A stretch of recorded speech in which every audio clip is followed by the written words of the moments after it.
কালী পুজো চলে গেছে, বেশ অনেক দিন হয়ে গেল, কিন্তু গ্যালারি খুলে দেখি এখনও আমার ভিডিওগুলো পড়ে রয়েছে, যেগুলো আমি সময়ের অভাবে এডিট করে উঠতে পারিনি। প্রতি বছরের মতো এবছরও কালী পুজোর সন্ধ্যাটা শুরু করেছিলাম ছাদের ওপর বাতি জ্বালিয়ে, আর এদিকে আমাদের পুরো বাড়িও আলোয় আলোকিত হয়ে উঠেছে।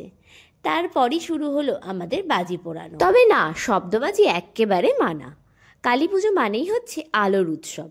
যত রকমের আলো সৃষ্টি করার বাজি সেগুলোই আমরা ট্রাই করছিলাম। এই যেমন ধরো চরকা, রং মশাল, আর ফানুস উড়িয়েছি কয়েকটা, তারপর রয়েছে চটপটি আর সাইলেন্সারও কয়েকটা উড়িয়েছিল কাকিমা।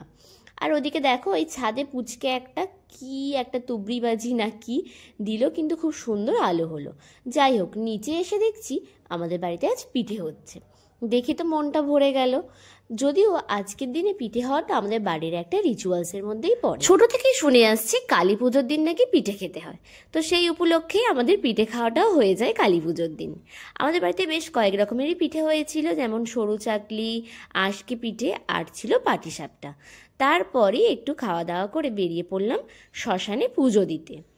তো আমি, মা আর কাকিমাই বেরিয়েছিলাম পুজোর ডালা নিয়ে। তারপর মাঝ রাস্তায় এই ঠাকুরটা পড়লো, তো এটা প্রণাম করে নিয়ে আবার আমরা শ্মশানের দিকে হাঁটতে শুরু করলাম। দেখতে দেখতে শ্মশানের কাছে চলে এসেছি এখন।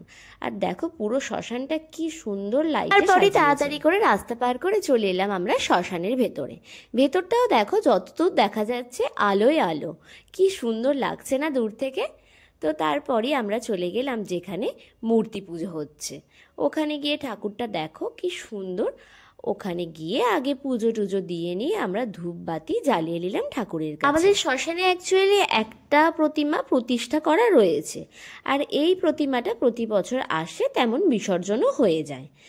তো আগের বছরও আমি শ্মশানে এসেছিলাম, তোমাদের সাথে সবটাই শেয়ার করেছিলাম। এবছরও চলে এসেছি, আর এখন পুজো টুজো দিয়ে আমরা চলে এসেছি চিতার কাছে একটু ধূপবাতি জ্বালিয়ে। আর জানো তো, শ্মশানে এসে এই জায়গাটা মেনলি এলে না, আমার খুব আমার জেঠুর কথা বা আমার কাছের যে সমস্ত মানুষগুলোকে হারিয়েছি তাদের কথা খুব মনে পড়ে। তো তাদের উদ্দেশ্যেই, তাদের আত্মার শান্তি কামনার্থেই আজকে ধূপবাতিটা জ্বালানো। তারপরই ওখান থেকে বেরিয়ে আমরা চলে এলাম এই শিব মন্দিরটায়। তারপরে দেখো, এই মূর্তিটা হলো আমাদের শ্মশানের প্রতিষ্ঠিত মা। তো এইভাবেই সব মন্দিরগুলো ঘুরতে ঘুরতে কোথা দিয়ে যেন সময় কেটে গেল। তারপরই বাইরে এসে দেখলাম মায়ের প্রসাদ খাওয়ানো হচ্ছে। এটা দেখে কি আর নিজেকে আটকে রাখা যায় বলো? আমি না যেখানেই মায়ের এই খিচুড়ি ভোগ দেখি সেখানেই খেয়ে আসি। তো রীতিমতো আজকেও এই খিচুড়ি ভোগ খেয়েই বাড়ি এলাম।